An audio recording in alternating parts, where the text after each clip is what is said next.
Charles Robert pour la Minute Mobilité numéro 19. Aujourd'hui, on parle adaptation de tes tissus. Ce que je veux dire par adaptation des tissus, c'est que on se fait souvent dire, OK, mettons, prends l'exemple du genou. Il faut que le genou soit en ligne, au-dessus des orteils. Il ne faut pas que le genou dépasse ton pied pour ne pas avoir de problème au niveau du genou. C'est une des façons de voir les choses. C'est pas la seule. De la même façon que la cheville, comme tu vas pouvoir voir dans la petite slide-là, la cheville peut aller dans son aspect latéral sans que ça crée une foulure de cheville.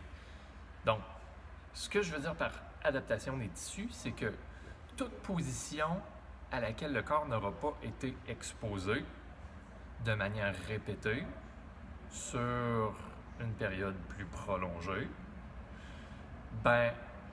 la journée que tu vas te ramasser dans cette position-là, ça se pourrait que ton corps ne sache pas comment réagir, que les tissus n'aient pas développé la force pour résister à ce vecteur de force-là. Donc, ça se pourrait que la journée que tu arrives dans cette position-là, ça soit une mauvaise journée. Parce que, on le voit souvent, quelqu'un qui marche, puis qui met le pied dans un trou sur le bord d'un coin de trottoir, ou qui fait du sport, qui fait du soccer, puis que le pied pogne dans le gazon, puis qui vire sur le côté, généralement, qu'est-ce qui arrive? Une foulure.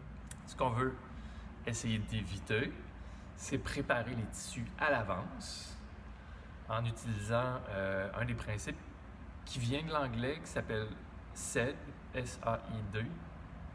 Si je fais ça dans l'autre sens, S-A-I-D, ouais, comme ça. Specific Adaptation to Imposed Demand. Donc, c'est l'adaptation spécifique à la demande qui est imposée. Le corps va s'adapter à peu importe ce qu'on va le mettre au travers.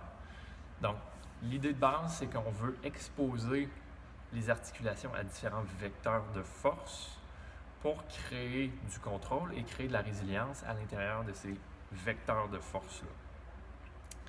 Ce que ça va faire comme résultante, on va avoir des articulations qui vont être plus fortes, puis on va avoir moins tendance à se blesser à l'intérieur de notre day-to-day ou à l'intérieur de la pratique de nos sports.